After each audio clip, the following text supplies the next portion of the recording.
Eis aqui, senhoras e senhores, um monumento das nossas letras e da nossa cultura, que, se me fora dado, eu o tombaria como paradigma imperecível de brasilidade e de humanismo. Eis aqui, senhoras e senhores, um homem cuja vida toda foi e é devotada à mais genuína cultura brasileira. Ouçamos Ariano Suassuna, sem mais delongas, para a alegria e deleite de todos nós. Creio que não haveria possibilidade de uma homenagem mais condigna, mais à altura ao saudoso ministro Mozaro Vitor Russomano, do que esta de acolher, nesta ocasião, nesta oportunidade, este grande patrício, este grande brasileiro, este grande escritor, Ariano Suassuna. Passo a palavra ao nosso convidado especial.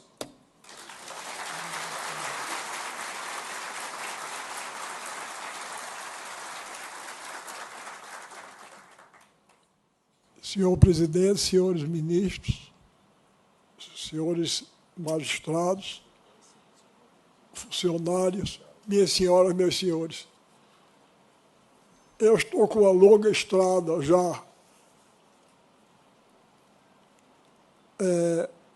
em 1980, não, 1980 não, em 2007, quando eu completei 80 anos, uma produtora do Rio de Janeiro resolveu me prestar uma homenagem lá. E passamos uma semana comemorando meus 80 anos. E eu terminei dizendo, eu digo, olha, vocês não gastem tudo isso não, porque se vocês começam a gastar tudo agora, com que cara vocês vão ficar quando eu fizer 160? Não é? Porque aí, quando foi o ano passado, essa mesma empresa me procurou porque queria comemorar meus 85 anos. Eu disse, não, senhor, vocês comemoraram meus 60, 70 e 80. Agora, se comemorar 85, vocês estão me agorando. Estou dizendo, esse velho não chega aos 90, não, é melhor a gente comemorar logo. Não, senhora. Mas, pois bem, nessa longa estrada, eu acho que nunca me vi numa situação tão difícil, porque eu tenho que corresponder agora a tudo isso o que o presidente disse. E como vai ser? Começa por minha voz, que é, como vocês estão vendo, não sei nem eu dizer, a minha voz é feia, fraca, baixa e rouca. Eu tenho essa dificuldade. Tanto que fiz uma grosseria com o presidente, me convidou para almoçar com ele, mas se eu fosse, eu ia conversar, e aí não tinha voz mais, e não tinha aula, e ia ser um fiasco completo. Mas ele me compreendeu, me perdoou. Agora, eu achei graça quando ele disse que eu fui advogado. Realmente eu fui. Mas, que me perdoe, eu não sei nem se eu devia dizer isso que eu vou dizer aqui, porque eu estou no tempo do direito, né, no tribunal, mas eu estudei direito por falta de opção. Não estou faltando com respeito aos que estudam direito com vocação, não, mas eu não tinha vocação nenhuma. No meu tempo só havia 3 opções: medicina, engenharia e direito. Quem era bom em conta de somar ia fazer engenharia. Não é o meu caso, eu sou ruim. Eu faço uma conta de somar 6 vezes, obtenho 6 resultados diferentes, todos 6 errados.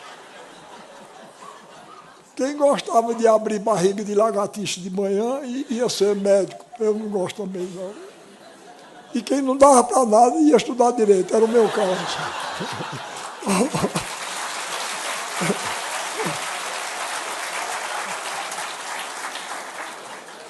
Mas aí me formei, e como acontece com a maioria da juventude brasileira, hoje está melhor, mas eu não tinha emprego, aí realmente fui ser advogado.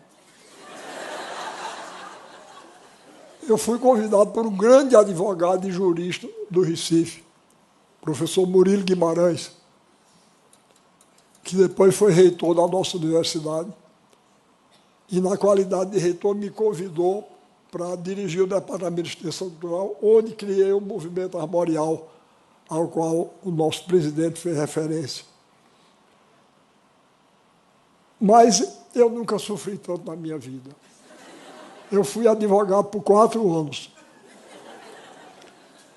Começa o seguinte, eu não tenho uma convivência muito boa com essa aparelhagem eletrônica, não. Eu não simpatizo com ela e ela retribui a antipatia. De vez em quando, eu gravo uma entrevista todinha, quando vão ver, não sai uma palavra gravada.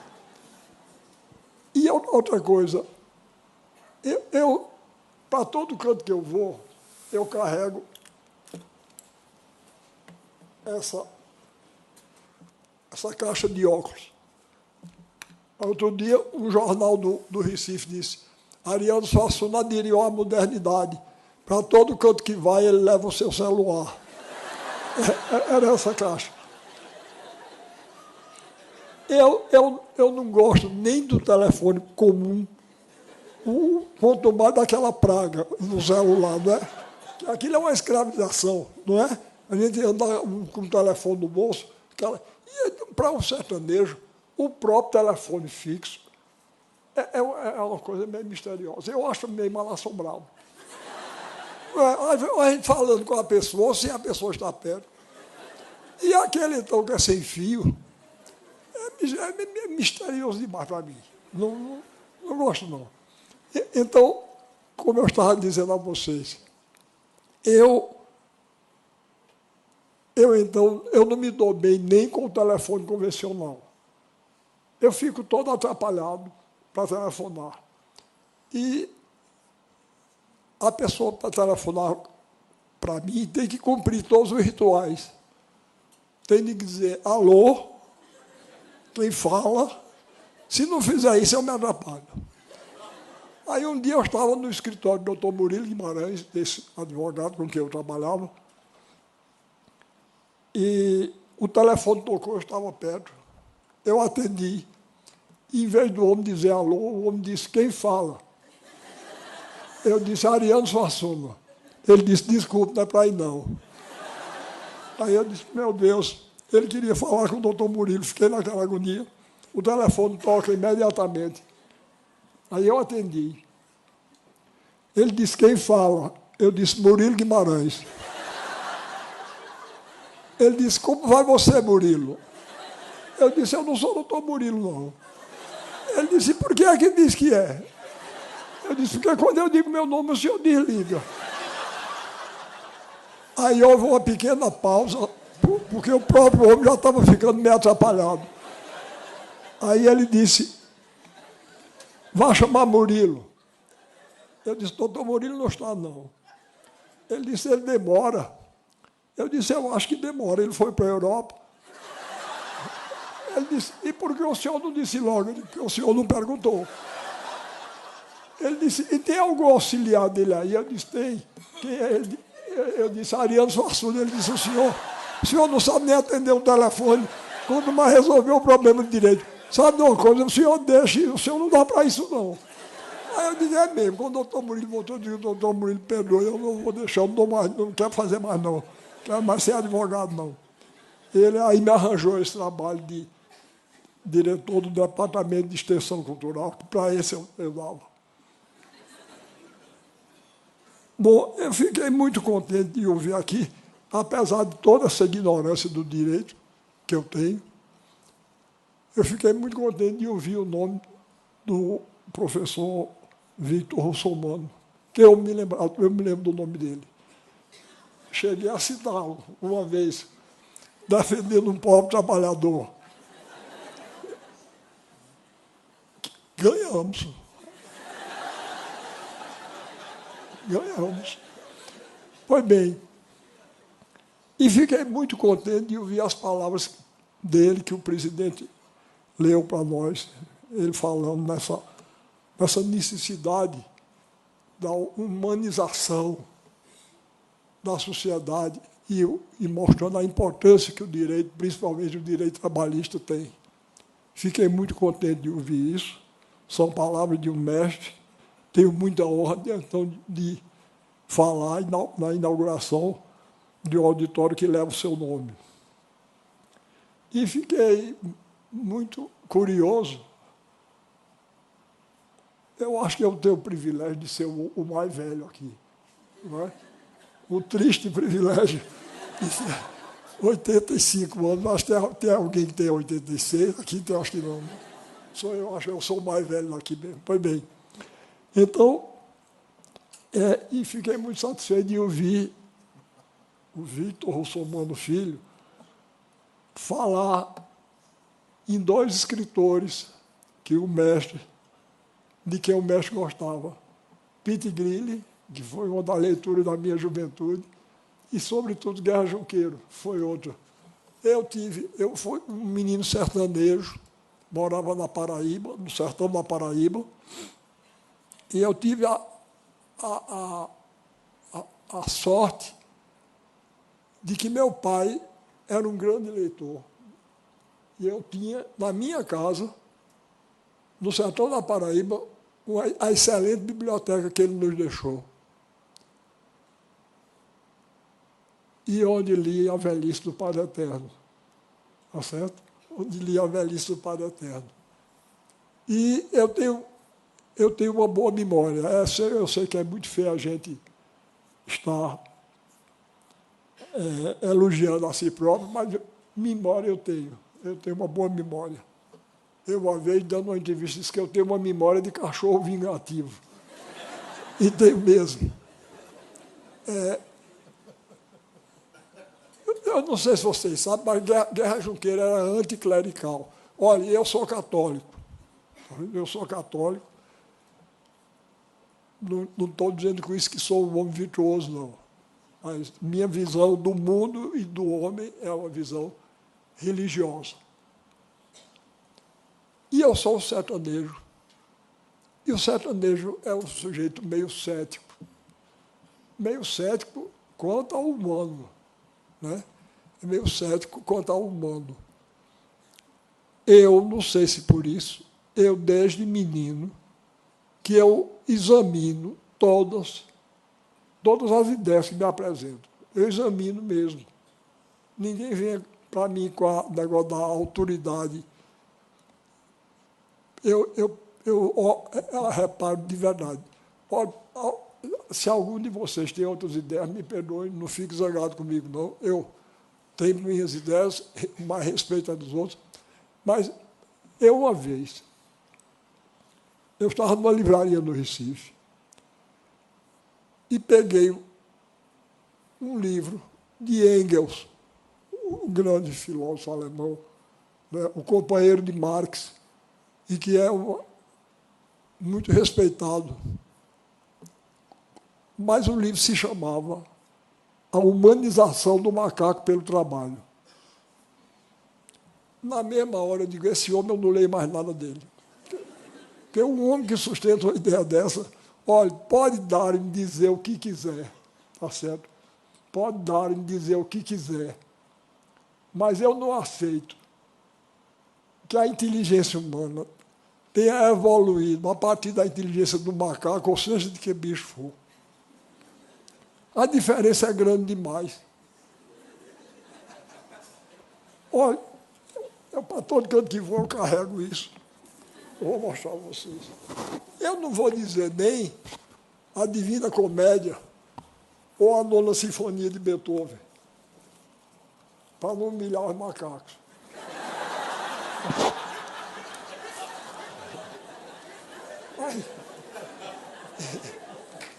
Eu não vou nem dizer isso.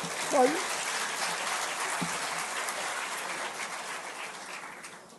vocês vejam o seguinte.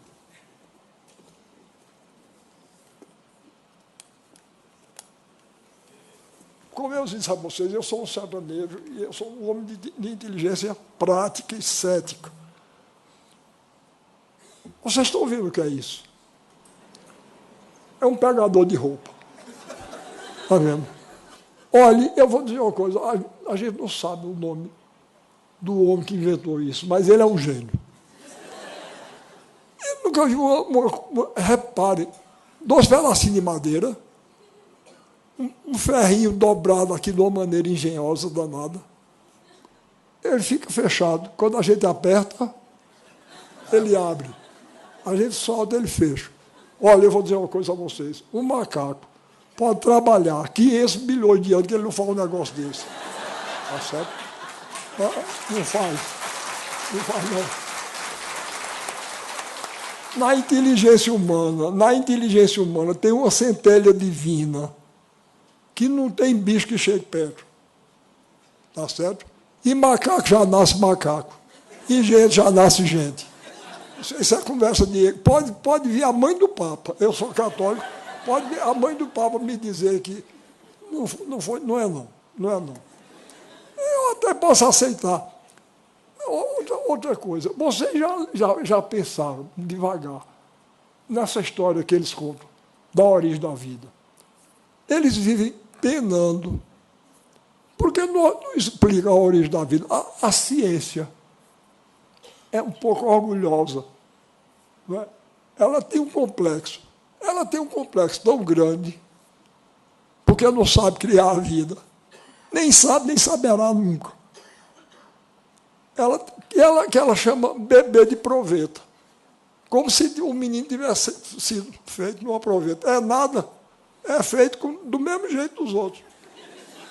Porque a história que eles contam, reparem, esse copo é feito de moléculas. Nós somos feitos de células. Aí, no começo, era tudo molécula. De repente, um grupo de moléculas enlouqueceu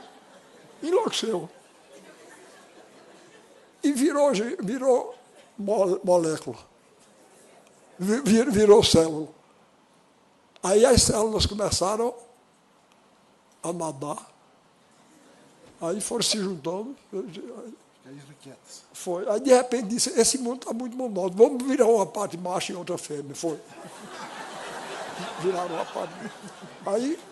Aí foi fazendo isso, aí nasceu um peixe. Aí o peixe tinha as nadadeiras, né? De repente, um grupo de peixes bateu as nadadeiras demais, virou passarinho. Daí até chegar a 9ª Sinfonia de Beethoven. É preciso mais fé para acreditar nisso do que na história de Adão e Eva. Tá certo? Eu não vou atrás de conversa, não. Seja quem for que venha me dizer. Agora, mas estava dizendo tudo isso. Você desculpa, eu só sei falar por arrudeio. As trilhas do sertão são assim. Minha mulher que está ali, que é uma mulher extraordinária, nós namoramos desde o dia 20 de agosto de 1947. Estamos namorando até hoje, não acabou nem acaba. Nem a morte para viver.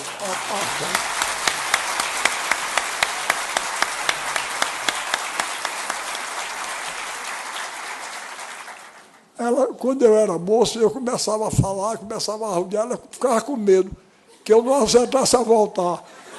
Mas quando era moço, eu acertava. Mas agora eu estou ficando esclerosado, às vezes eu me dando e me perco. Mas eu já me lembrei, eu estava falando tudo isso a propósito de Guerra Junqueiro e do nosso homenageado, o professor Russomano. Pois bem, Guerra Junqueiro, ele escreveu esse livro que é altamente anticlerical. Como eu disse, eu sou católico, mas eu gostava. Eu acho muita graça, eu gosto muito do autor que me faz rir. Eu acho o riso uma coisa boa, não é? Daí a admiração que eu tenho por palhaço. Eu tenho uma admiração pelos palhaços enorme, porque enquanto os outros artistas vivem de cara amarrada, ele aumenta a alegria do mundo, não é? Aumenta a risada. Eu sou um palhaço frustrado, eu confesso a vocês, sou um palhaço frustrado. Até com material eu ando assim para fazer essa molecagem, eu gosto de fazer. Pois bem, aí, não sei se vocês sabem, mas a ordem dos jesuítas se chama Companhia de Jesus, não é? Societas Jesus, a Companhia de Jesus. Tanto que os jesuítas assinam o nome e escrevem SJ, não é? Societas Jesus. Então, ele fez um poema que eu acho uma maravilha, achei engraçado, eu não estou de acordo, não, como disse, sou católico, mas achei muito engraçado. Ele fez um poema chamado Trocadilho. E ele dizia assim: ó jesuítas, vós sois de um faro tão astuto, tendes tal corrupção e tal velhacaria, que é incrível até que o filho de Maria não seja velhaco e não seja corrupto, andando há tanto tempo em tão uma companhia. Então, eu acho graça dele, e fiquei muito contente de saber que o nosso mestre russomano gostava também dele. Bem, como o nosso presidente disse, eu me preocupo muito com esse processo de vulgarização e de descaracterização da cultura brasileira. Eu me preocupo e principalmente, eu reclamo um pouco contra os meus pares. Eu acho que é dever de todos nós, escritores, jornalistas, juízes, de chamar a atenção, pelo menos para o fato de que certas coisas que nós estamos vendo não são normais, não. Porque já está ficando normal. Já está ficando comum. Tudo que nos aparece nos é empurrado de goela abaixo, como arte do primeiro mundo. E quando a gente se opõe, nós somos chamados de arcaicos. Eu me incomodo lá de ser chamado de arcaico.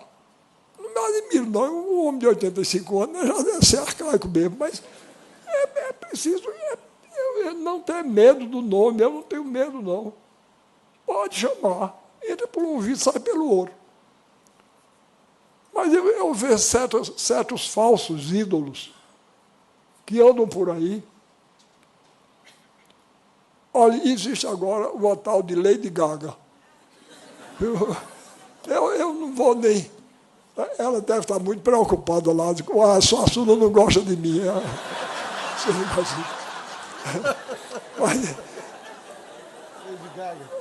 Mas, olha, eu vou dizer uma coisa a vocês. Se o nome dela fosse Lady Gaga, eu ainda perdoaria. Mas não é não. O nome dela é outro, que eu não sei nem como é. O nome foi ela que escolheu.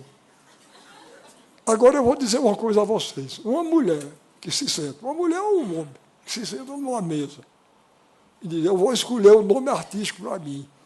E escolhe Lady Gaga. Uma mulher dessa é imbecil, aqui e em qualquer outro lugar do mundo. Essa mulher é idiota. Tá certo? Eu nunca, nem sequer ouvi, nem quero ouvir. Eu tenho medo que seja contagioso. Vocês já imaginam. Eu virar Lady Gaga é triste. Não? Olha aí, mas essas coisas estão ficando normais. Outro dia eu vi na televisão o pessoal fazendo um programa de exaltação a Cazuza. Eu tenho a maior compaixão das pessoas como Cazuza. Coitado, morreu dilacerado naquela idade jovem. Mas a frase que estavam citando dele ele disse: os meus heróis morreram todos de overdose. E essas coisas estão passando aí. E ninguém protesta. Aí eu disse: eu vou protestar. Porque o meu herói principal não sabia nem o que era uma overdose. Ele morreu crucificado entre dois ladrões. Na verdade, então, é preciso que a gente afirme esses valores. Tem que afirmar, e sem ter medo de ser considerado arcaico. Bom, tudo bem, a nossa compaixão ele tem direito, como todo ser humano, e ele que era um sofredor, um dilacerado. Mas ele dizer uma frase dessa, Isso é uma frase altamente prejudicial para a nossa juventude estar ouvindo. E a gente tem que se levantar. E eu meti na cabeça que o povo brasileiro me encarregou de eu protestar contra essas coisas. Coitado do povo brasileiro, talvez nem saiba. Eu só, no Nordeste se conta uma história. Eu gosto muito de história de doido. Eu não sei se é por identificação, mas eu gosto muito. Eu gosto muito. Eu tenho um primo, Saul. Uma vez ele disse para mim: Ariano, na família da gente, quem não é doido, junta pedra para os doidos jogarem no povo. E eu não sei se é por isso, mas eu tenho um interesse por doido danado. Porque eles veem as coisas de um ponto de vista original. Não é? E isso é uma característica do escritor também. O escritor verdadeiro não vai atrás do lugar comum. Ele procura o que tem de verdade por trás da aparência. E o doido é danado para revelar isso. O nosso presidente falou do fato que meu pai governou a Paraíba de 1924 a 1928. E tanto que eu nasci no Palácio. Eu nasci no Palácio. E em 1963, mais ou menos, houve um congresso literário lá na Paraíba, e eu fui, e o governador do estado ofereceu um almoço a todos os participantes. Quando eu fui entrar, o guarda me barrou, disse: não, o senhor não pode entrar, não. Por quê? Ele disse: porque o senhor está sem gravata. Eu não uso gravata. Aí eu disse: você veja como são as coisas. Essa é a segunda vez que eu estou entrando nesse palácio. A primeira vez eu entrei nu e ninguém reclamou. É porque eu nasci lá. Viu?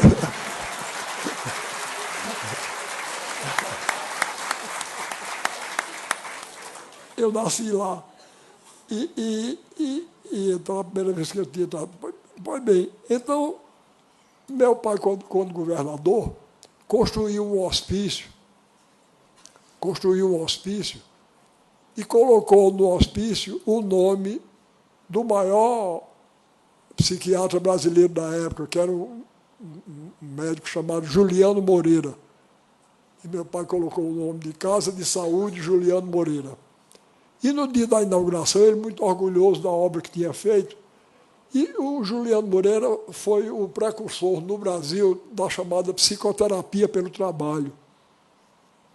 Então, meu pai chegou lá, os médicos todos de branco, e entraram os doidos com os carros de mão que tinham sido adquiridos pelo governo para iniciar a tal psicoterapia pelo trabalho. Aí, e um dos doidos estava com o carro de mão de cabeça para baixo. Aí papai chamou e disse: olha, não é assim não que se carrega, é assim. Ele disse: eu sei, doutor, mas se eu sei assim, eles botam pedra dentro para eu carregar. É uma coisa de gênio. É um gênio, né? Um sujeito doido. A cabeça falida. Isso não é doido. Não é verdade. Pode ser doido. Eu sabia demais. Aí, então, essa é a minha admiração por eles. E a minha cidade, no sertão da Paraíba, é bem pequenininha, Taperoá, onde se passa a ação, se desenrola a ação de quase todos os trabalhos que eu escrevo. E, como toda cidade pequena do interior, nós temos lá o bêbado oficial, o doido oficial, não é? O herege. O sertanejo, de modo geral, é muito religioso, mas lá temos o herege. Ele, aliás, já não é mais vivo, não. Galdino do Borges. Pois bem, o doido oficial chama-se Manuel Bento. Um dia chegaram, mais ou menos na época de outubro ou novembro, seca danada no sertão do Cariri, que é o meu, um sol de meio-dia, e Manuel Bento estava diante de um muro bem comprido que tem lá, com o ouvido encostado no muro, ouvindo assim, escutando atentamente. Aí passou uma pessoa imitou, ficou também. Daqui a pouco tinha umas 5 ou 6 pessoas, todas. Aí daqui a pouco me disse, realmente eu não estou ouvindo nada. Ele disse, desde manhã que está assim.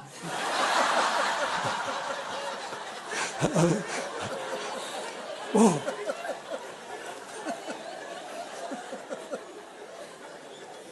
pode ver, eu estou ficando preocupado, você desculpe minha maneira de falar, eu estou ficando preocupado com as coisas que estão acontecendo assim no Brasil. Olha, quando eu tomei posse na Academia Brasileira de Letras, eu fui escolhido para a Academia Brasileira de Letras, e fui tomar posse, e fui convidado para jantar na casa de um casal rico do Rio de Janeiro. E eu fui com minha mulher, eu fui lá no dia seguinte ao da posse. Aí, eu sou um sujeito de classe média, todo regrado, como na hora. E me esqueci que jantar de rico é tarde. Né? Aí, sempre quando eu sou convidado, eu como em casa e lá eu finjo que estou comendo. Mas nesse dia eu me esqueci, não sei porquê. Estava perturbado com a cerimônia de posse da academia, que é uma confusão dos diabos.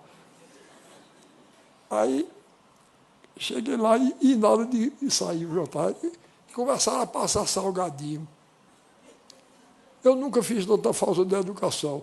Eu não tirava assim, educadamente, eu tirava de punhado o salgadinho. Aí, de repente, o dono da casa disse, Ariano, você sabe que salgadinho é esse que você está comendo aí com tanto gosto? Eu não estava comendo com gosto, não. Eu estava comendo com falta de educação e fome.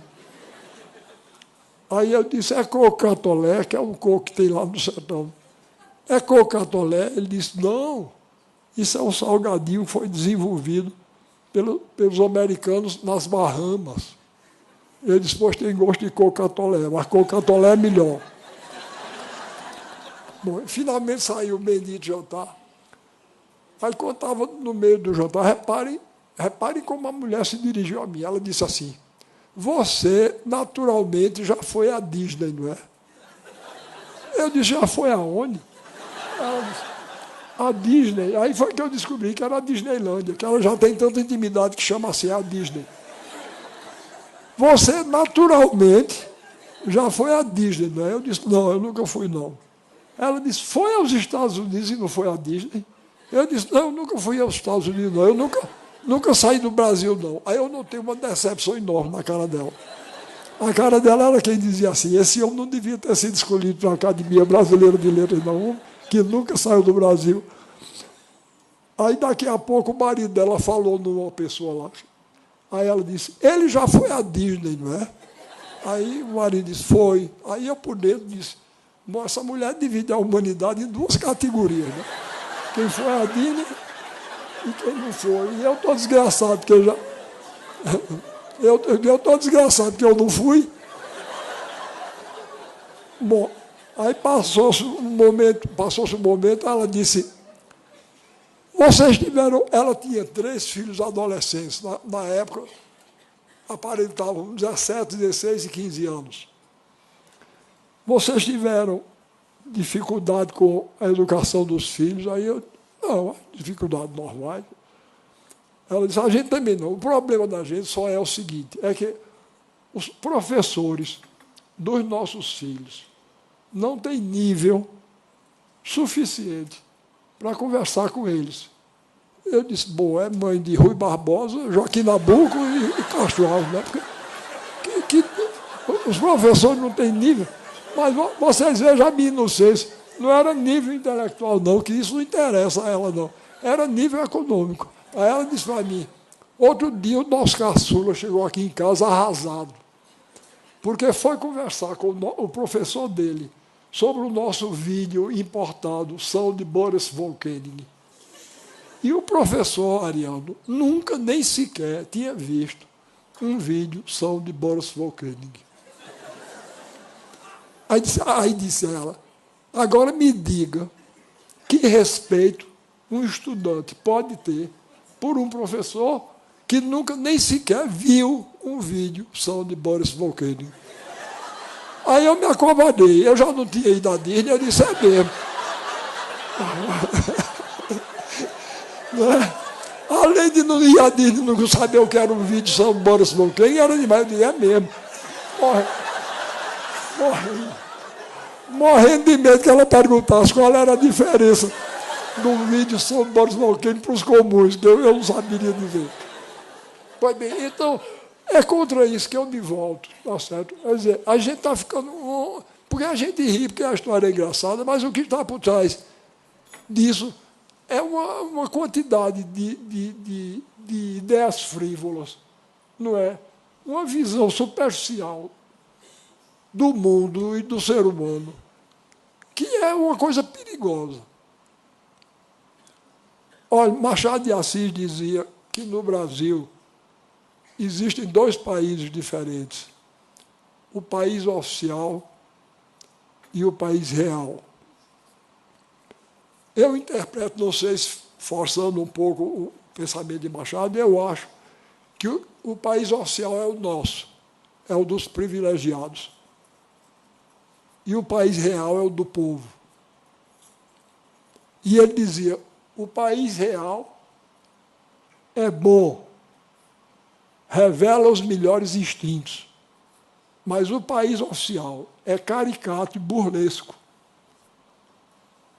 Eu sei que ele estava movido por uma justa indignação, e não é totalmente burlesco, não. Mas, se a gente não abrir o olho, a gente fica. Se a gente não tomar cuidado, se a gente não levar em conta a verdade do Brasil real, a gente vai terminar como essa mulher. Vai ficar do lado da Disney e do vídeo só de Boris Volcano.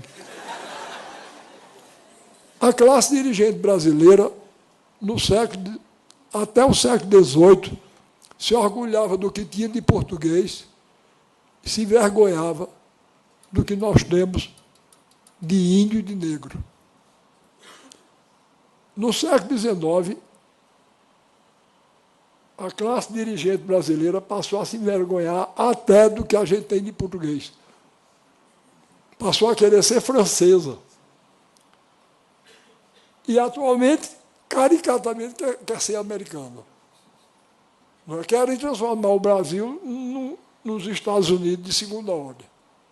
Eu não quero que o Brasil seja os Estados Unidos nem de primeira, quanto mais de segunda. Eu quero que o Brasil seja um Brasil de primeira, com as nossas características próprias, sem renunciar às nossas peculiaridades de povo. É isso que eu procuro fazer desde o começo, com o meu trabalho de escritor, com o meu trabalho de professor, com tudo que eu faço. Atualmente, eu sou secretário do governador Eduardo Campos. Ele me chamou para secretário dele. Ele é filho de Maximiano Campos, esse escritor, que era meu amigo e a quem o presidente citou. De maneira que eu conheço ele desde menino, quer dizer, desde ele menino, né? Ele é um jovem, ele é da idade dos meus filhos. E ele foi criado na frente da minha casa. Maximiano Campos morava na frente da minha casa. Morava aqui Maximiano Campos. Aqui o doutor Arraes, sogro de Maximiano Campos. E avô de Eduardo. E eu aqui. Eduardo Campos foi criado nesse triângulo afetivo, literário e político. De maneira que, quando ele me chamou para secretário, eu não estou nem em idade mais, mas eu achei que eu não devia... Eu vou aceitar, ele está me chamando, eu vou. E resolvi... Olha, os dois encantos da minha infância eram a leitura. Eu hoje tenho pena quando eu vejo dizer que a juventude está deixando de ler. Eu tenho pena dela. Porque, ou coisa boa, não é? Uma leitura. Eu quando era menino, eu passava a manhã toda na escola. Chegava meio-dia em casa, eu almoçava. Depois de almoçar, eu me deitava numa cama e abria o livro. era um mundo novo que se abria diante de mim. Ou felicidade. A outra felicidade era o circo. Quando dizia o circo chegou, vixe, Maria, o mundo já melhorava. Nossa. E eu fui até sofrer martírio por causa do circo, porque eu aprendia todos os dichotes do palhaço e ficava dizendo o dia todo. Um dia minha mãe perdeu a paciência e me deu um cascudo. Por causa disso, então eu sou um mártir da arte, primeiro mártir da arte circense. Então, sempre tive a ambição de ter um circo. Aí, quando Eduardo Campos me chamou, eu disse, está certo, eu vou fundar um circo. E fundei. Fundei o circo. Eu disse a ele, eu não quero assessor político, não. Eu não tenho nada contra político, não. Pelo contrário. Lembro a vocês, está se criando outra coisa muito perigosa no Brasil, é o fato de julgarmos todos os políticos de uma maneira injusta e dura, e cruel e injusta, às vezes. E estendendo a todo mundo o que uma minoria de velhacos faz. Não façam isso, não. A gente não pode perder a crença nem na ordem política, nem na ordem jurídica do país. A gente não pode perder essa fé, não. Porque é muito ruim uma sociedade onde não exista isso. Onde não exista uma ordem política e uma ordem jurídica. Não é?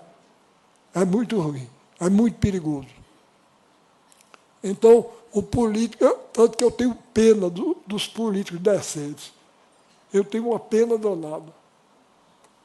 Porque eles têm que ter uma qualidade, eles têm que ser astuciosos. Porque se eles forem tolos como eu sou, eles são enrolados de nós tempos pelos que não prestam. E ainda tem que sofrer esse contágio. Pois bem, então ele me chamou, aí eu fui. Agora, houve um tempo que quiseram me candidatar ao Senado. Eu disse, não, aí não.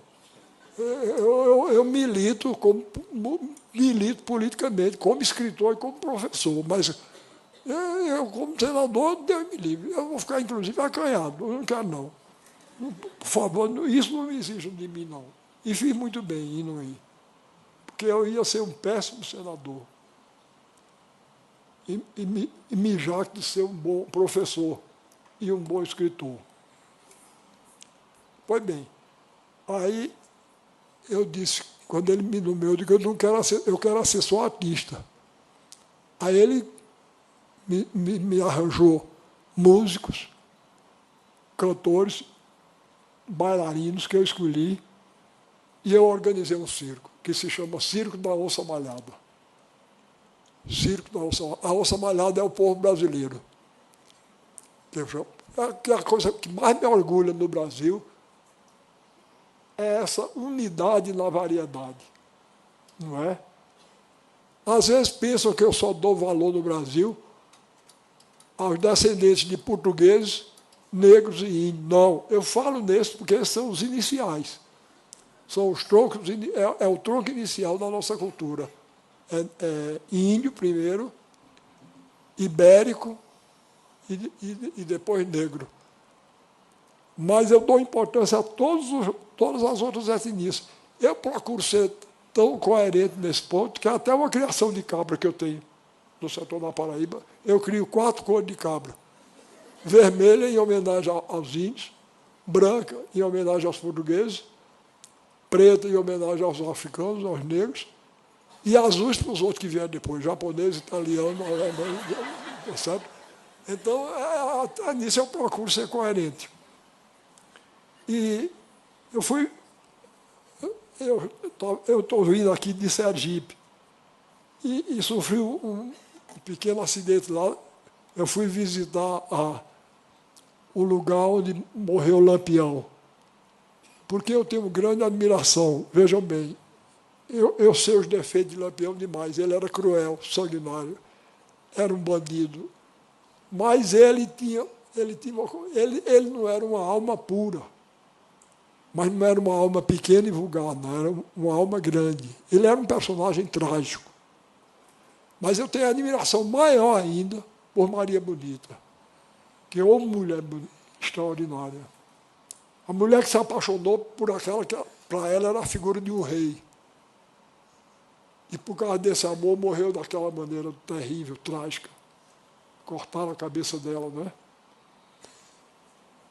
Eu acabei de dizer que meu parente disse, olha aqui, essa pedrinha eu trouxe de lá do lugar onde eles dois morreram.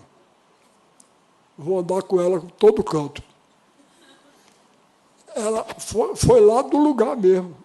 Essa tem, quer dizer, ela estava lá no dia que eles dois foram degolados. E ela tem uma mancha vermelha desse lado e outra desse. Então eu digo que é o sangue de Maria Bonita. Ser poeta é muito bom, porque eu não tenho nenhuma obrigação de veracidade. Não é? Eu posso mentir à vontade.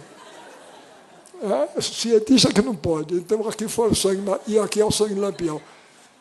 Outro dia, por brincadeira, eu digo sempre que divido a humanidade em dois tipos, em duas metades. Nesse lado de cá estão os que gostam de mim e concordam comigo. Do outro estão os equivocados. Pois bem, um equivocado lá que não gosta de mim, aliás, é do Rio de Janeiro ele. Ele não é mais vivo, não. Ele escreveu um artigo dizendo dos nordestinos nefastos e arcaicos e nefastos para o Brasil, já morreram Antônio Conselheiro, Padre Cícero e Lampião. Só falta agora Ariano Suassuna. Aí os jornalistas vieram me ouvir, eu disse, isso é um incompetente. Porque ele está querendo me insultar e me fez o maior elogio que eu já recebi, porque, rapaz, eu nunca pensei que eu fosse digno de tamanha honra. Repare, um profeta, Antônio Conselheiro, um santo, Padre Cícero e um guerreiro Lampião. Eu nunca pensei que eu fosse tão importante, uma suma disso tudo. Fiquei orgulhosíssimo. Então, olha lá o arrudeio, estava falando sobre o quê, meu Deus? Entrei com o Lampião. O circo, sim, pois bem, o circo. Então, e também sobre o fato de o Brasil atualmente querer ser caricatamente americano. Colonialismo cultural. Não é? Exatamente. Repare bem, até nos nomes. Olhe, se algum de vocês tem desses nomes, não se ofenda comigo, não. A culpa não é de vocês, não. Não é nem do pai de vocês, que botou o nome. Tá certo? Isso é uma lavagem cerebral que a gente sofre. Desde menino. Não é? Que João é considerado um nome de segunda ordem e João é de primeira. Pois bem, eu estava outro dia na universidade, lá em Pernambuco, dei uma aula, quando terminou, os jovens pararam para tirar retrato comigo e pedir autógrafo. Aí chegou uma moça junto de mim e pediu um autógrafo. Eu disse, como é seu nome? Ela disse, Ruedia. Eu disse, como é que se escreve, minha filha? Ela disse, W-H-E-Y-D-J-A. Ruedia. Pois não, para Ruedia. Entreguei. Atrás de Ruedia, chegou outro. Eu disse, como é seu nome, minha filha? Ela disse, Ruemita. Eu disse, como é que se escreve? Ela disse, W-H-E-M-Y-T-T-A. Aí eu disse, você é irmã de Ruedia? Ela disse, como foi que você adivinhou?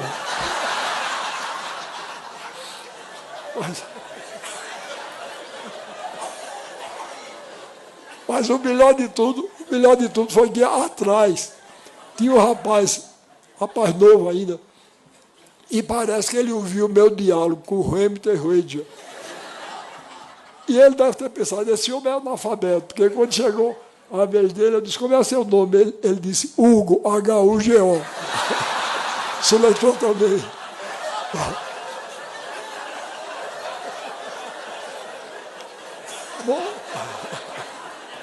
Bom, então, eu sei que eu estou falando demais, mas eu já vou terminar. Eu não queria terminar sem... Eu queria mostrar a vocês o tipo de trabalho que eu estou fazendo lá em Pernambuco. Eu trouxe uma figurazinha do meu circo. Vou mostrar uma ou duas. Agora eu quero que vocês, então, vejam, porque o que vocês vão ver é um protesto meu contra essa música de má qualidade. Porque estão nivelando o gosto pelo gosto médio, que é a pior coisa que pode acontecer. Eu estava outro dia em casa, eu liguei a televisão, estava um grupo cantando. Se algum de vocês gosta, não me leve a mal não, mas estava cantando a seguinte obra-prima. Assim, ele dizia, se você quiser me conquistar, você tem que suar. Bom, eu já achei ruim. Mas o autor achou tão bom que repetiu, fazendo variações. Se você quiser me conquistar, você tem que balançar. Se você quiser me conquistar, você tem que rebolar. Uou, uou, uou, uou, uou, uou.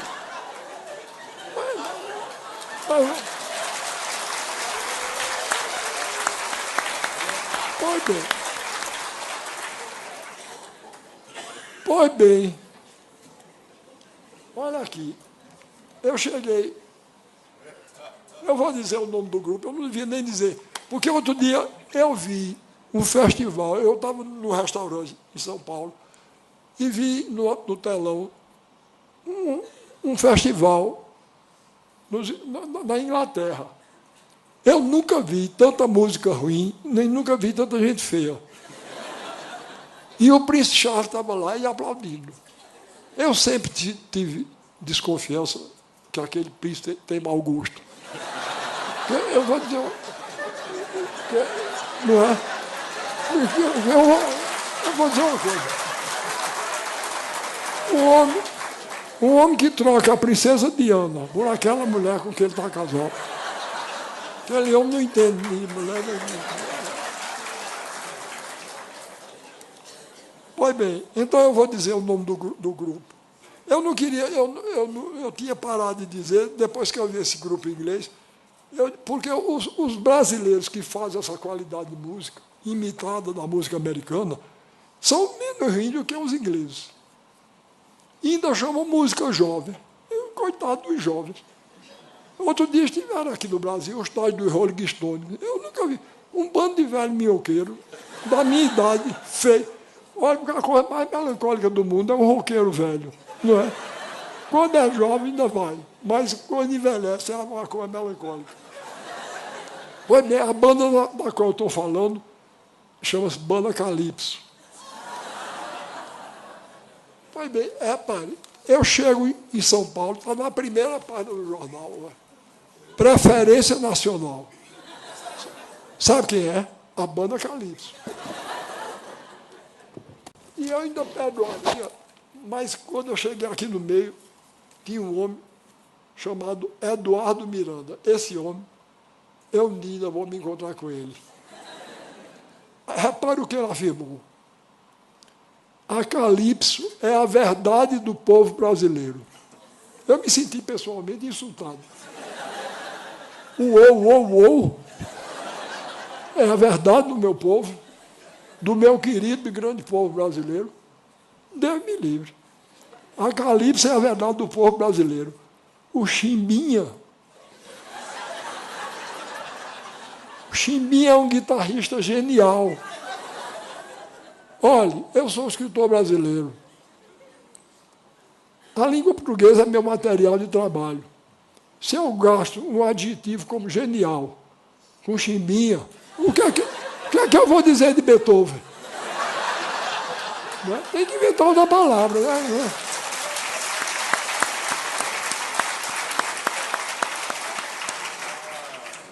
O Chimbinha é um guitarrista genial, ao mesmo tempo que são musicalmente interessantes.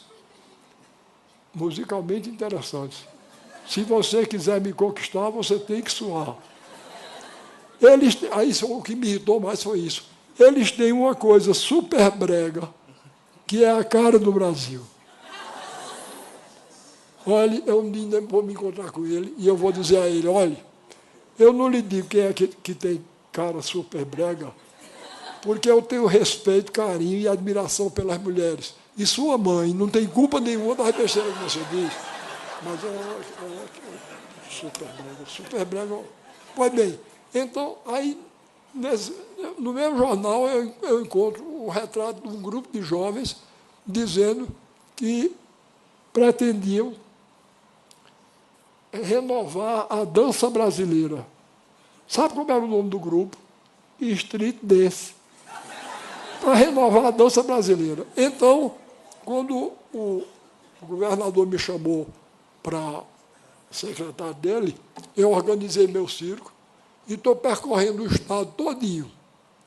Já estive em 72 municípios do estado, levando uma música e uma dança alternativa e um canto, para mostrar que à juventude brasileira e ao povo brasileiro que existe uma alternativa. Existe uma alternativa para esse uou que a televisão nos espalha. Então, eu vou fazer um acordo com vocês. Eu vou pedir para colocar a imagem de uma dança que faz parte desse espetáculo que a gente organizou para andar com ele pelo estado todo. Então, vocês vão ouvir uma música diferente e uma dança, a proposição de uma música brasileira de qualidade e uma dança brasileira de qualidade. E eu vou fazer um acordo com vocês. Se vocês não gostarem, permaneçam como estão.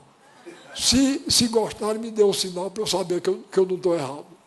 Passa aí, a primeira música chama-se Toré, como a primeira etnia que compareceu para fundar o povo brasileiro e a cultura brasileira é a indígena.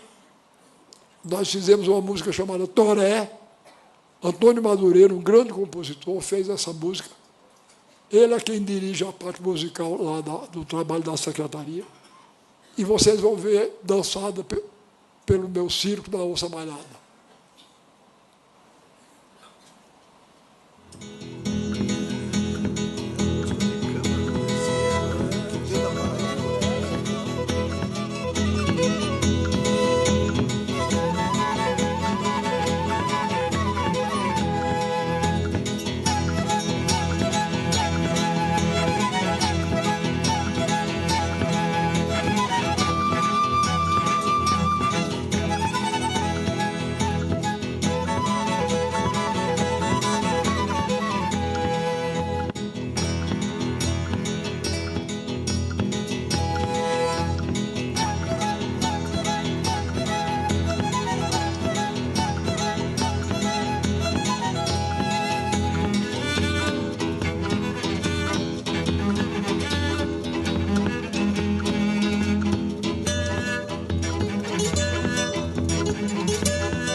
folclore brasileiro. Bom, então eu vou terminar, eu sou um contador de história, vou terminar contando uma história. Quando o governador me nomeou, e eu organizei o circo da Onça Malhada, um deputado que não gosta dele fez um discurso na Assembleia, terminou sobrando para mim. Ele falou lá mal e coisa aí disse, quanto ao secretário Ariano Suassuna, ele é um secretário apenas figurativo. Tá bom. Eu detesto viajar. Em cima de um carro, para cima e para baixo. Já visitei as 4 regiões do estado, 72 municípios, para mostrar ao povo o alternativo. E o desgraçado de dizer que eu sou um secretário figurativo. Ele disse que o governador tinha me nomeado somente para eu ficar com cara de secretário e para ele dizer que contava comigo na equipe. Eu não gosto nem do nome secretário. Pelo seguinte, lá na minha terra, Taperoá, tinha um jumento vadio que andava no meio da rua sem dono. Sabe como era o nome dele? Secretário. Quando me chamou secretário, pensei que estão zonando comigo. Pois bem, aí eu digo, eu vou me vingar. Eu, como sertanejo, sou vingativo. Vingança braba não faço não, mas vingança mansa eu faço. Aí eu estava no teatro lá no Recife, ele chegou, quando ele me avistou, nós nos tratamos muito cordialmente. Aí ele, feito um Judas Iscariotes, não estou me comparando com o Nosso Senhor, não, mas ele, que se diz meu amigo, ele pode ser comparado com o Judas. Aí ergueu os braços assim, teatralmente, e disse, meu caro Ariano, como vai? Eu disse, figurando. Aí ele perdeu um pouquinho assim a graça, aí disse, você não sabe com que carinho eu disse aquilo. Aí eu disse, eu imagino como não é você, quando fala com raiva, porque falando carinhosamente é desse jeito, né? Então, eu gostaria muito que ele estivesse aqui para eu dizer a ele, olha, eu posso até ser figurativo, mas eu estou mostrando minhas figurações pelo Brasil todinho, coisa que nenhum secretário fez ainda. Muito obrigado pela atenção com que me ouviram. Desculpe desarrumar as minhas palavras.